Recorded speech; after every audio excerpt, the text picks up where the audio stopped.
On a quiet September night in 2009, a brilliant young woman walked into a Malibu restaurant and vanished into the darkness of the mountains.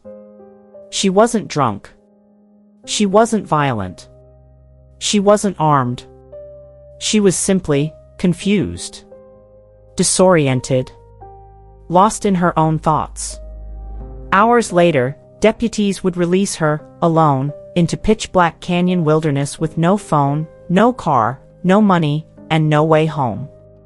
Mitrice Richardson was a 24-year-old psychology graduate, a dancer, a poet, and a woman filled with light. But the night she disappeared, even the police couldn't explain their own decisions. For years, her mother fought for the truth. And when Mitrice was finally found, the answers only raised more questions. Did the deputies abandon her? Was she followed? Did she fall, or was she silenced? The case of Mitrice Richardson remains one of the most haunting disappearances in California history. And today, we reopen the evidence. To understand the tragedy, you must understand the woman behind it. Mitrice LaVaughn Richardson grew up in Los Angeles, bright, creative, magnetic. A dancer. A scholar. A young woman who could walk into a room and lift the temperature with her smile.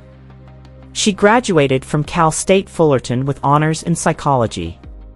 She dreamed of becoming a teacher, a therapist, maybe even a professor. Her Facebook posts were filled with poetry, philosophy, and joy. But those closest to her noticed something else. A mind that sometimes ran too fast. Thoughts layered on thoughts. Moments where she drifted away into her own world. Mitrice was brilliant, but she was also beginning to struggle, quietly, invisibly, with signs of a developing mental health crisis. Her mother, Latice Sutton, described her as beautiful, gentle, but sometimes far away. Her father, Michael Richardson, remembered her as free-spirited but vulnerable. These fractures in her mental state would become crucial and ignored the night she disappeared. September 16, 2009. Jeffrey's Malibu, a high-end oceanfront restaurant. Staff noticed Mitrice sitting alone, laughing to herself, speaking in riddles, and telling strangers she was from Mars. Her behavior shifted from poetic to unsettling. She tried to pay her bill with nothing. No cash. No card. She spoke about a family she didn't know. She paced. She hugged strangers. The restaurant manager called the sheriff's department, not out of fear, but out of concern. They believed Mitrice needed help.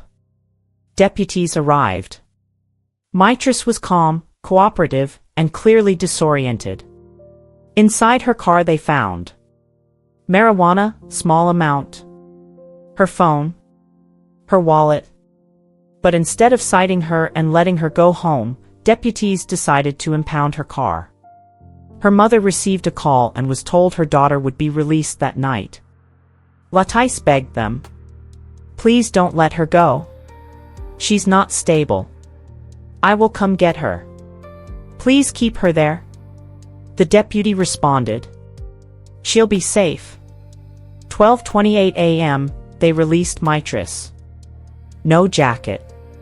No purse. No phone. No transportation. No family member was notified. She walked alone into ink-black Malibu Canyon, an area known for cliffs, predators, and no streetlights. Latice later said, "They let my child walk into the darkness. Alone, vulnerable, afraid." But the decision to release her was only the first mistake. Deputies claimed she refused a phone call, but no recording exists. They claimed she seemed fine, despite mental health red flags. They claimed she didn't appear intoxicated, contradicting the restaurant's call for help. Less than an hour later, a homeowner called 911. "There's a woman in my backyard, she's sitting on the steps, she looks lost." Deputies dispatched. Then canceled the call. they never went. It was the last confirmed sighting of Mitrice Richardson alive. By morning, Mitrice's family still had not been notified she had been released into the night. Her mother called the station. "Is my daughter there?" "Deputy." "No, she's gone." "Gone." "Not transported. Not picked up. Not accounted for. Just gone." Mitrice immediately contacted search teams, friends, church members, anyone who could help. Meanwhile, deputies treated the case as if Mitrice had simply wandered off voluntarily. No helicopters. No dogs. No grid search. Nothing. By the time an official search began, nearly 48 hours had passed. 2 days in cold canyon wilderness without food, shelter, or mental clarity. Her last known location was around cold, steep, dangerous terrain filled with ravines, wildlife, and areas no one should walk alone at night. Mitrice's parents felt something darker had happened. Mitrice said, "You don't just disappear in Malibu. Someone saw her. Someone knows something." In the days that followed, Mitrice seemed to appear everywhere and nowhere. Restaurants. Bus stops. Las Vegas. San Jose. Even Mexico. People insisted they had seen her, always alone, always confused, always leaving before anyone could help. But none of these sightings were confirmed. Detectives began pursuing red herrings, burning time that could have saved her. One woman claimed she saw Mitrice dancing in a club. Another said she saw her sleeping behind a store. A man said he picked her up hitchhiking. None of these stories held. And with every false lead, the trail grew colder. The family feared something much worse. Human trafficking. Mental breakdown. Abduction. Accidental fall. But Malibu residents whispered something darker. Mitrice didn't leave those hills alive. 2 weeks after her disappearance, a rancher reported a terrifying incident. A nearly naked woman, matching Mitrice's description, was seen in the early morning on his remote property. Running. Disoriented. Terrified. She ducked behind buildings, hid in bushes, and sprinted away when he approached. He called deputies. But the sheriff's department told him, "It's not her. Don't worry about it." No officers were dispatched. No search of the property was conducted. That ranch sits only a few miles from where Mitrice's remains were eventually found. This becomes one of the most chilling details in the entire case. As days turned into weeks, frustration turned into fury. The called-on family demanded answers. Why was she released? Why no mental health evaluation? Why no call to her mother? Why wasn't the canyon searched immediately? Why ignore the rancher's sighting? Deputies claimed she showed no signs of mental impairment. The restaurant disagreed. Her family disagreed. Medical experts disagreed.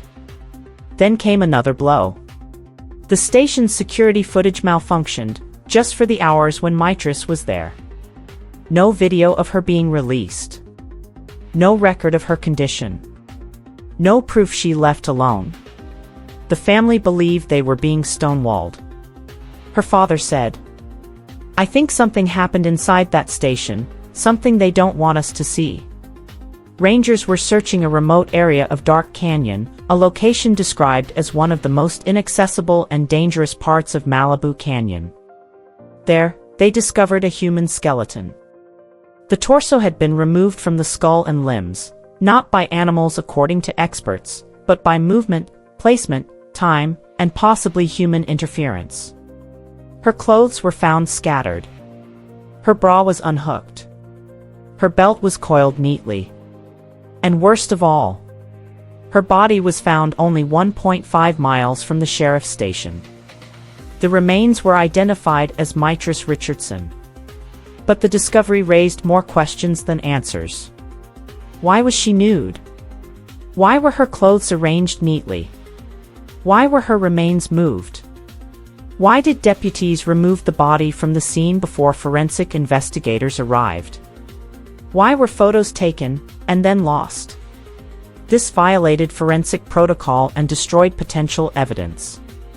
Her mother was devastated. Her father was enraged. Michael Richardson said, "My daughter didn't die at the place where she was found. She was placed." Mitrice remains told a story, but not one investigator agreed on. The coroner said, "No cause of death could be determined. No signs of trauma due to decomposition." But private forensic experts hired by the family noted troubling details. The jaw and skull were separated unusually. Ligaments present suggested the body hadn't been there long. Animal activity couldn't explain the condition fully. In short, somebody may have moved Mitrice's body before it was found. But the sheriff's department dismissed these concerns. Another theory emerged. Was Mitrice alive for days, even weeks, wandering the wilderness alone? Or was she taken, then later placed in the ravine? The truth remains buried in the canyon. 12 years later, the case still haunts California.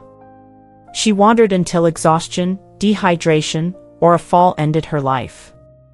Counterpoint: her body didn't match typical wilderness death patterns. She may have accepted a ride from the wrong person, or encountered someone dangerous in the canyon. Counterpoint: no injuries could be confirmed due to decomposition. This is the theory her parents believe most strongly. Reasons: ignoring mental health crisis, releasing her at night without belongings, not responding to rancher sighting, missing video, mishandled remains, missing photos. Michael Richardson said, "They let my daughter die. Latice visits the room often. Her journal still sits on the desk. Her graduation tassel still hangs on the mirror. I hear her voice sometimes, like she's calling from far away." Michael continues searching for justice, filing lawsuits, demanding accountability. Their love for Mitrice is unwavering. Her mother said, "She deserved protection. She did not deserve to walk alone into the darkness." The disappearance of Mitrice Richardson is not just a mystery. It is a failure of systems, assumptions, and human responsibility. A young woman asked for help. She was denied. And she never came home. The canyon still holds its silence. The night she vanished still echoes with unanswered questions. Someone knows what happened. Someone saw her. Someone holds the truth. Until they speak. This case remains one of the most painful unresolved tragedies in modern California history. Thank you for watching Silent Evidence, True Crime Exposed. Don't forget to like, subscribe, and join us next time for another chilling true story.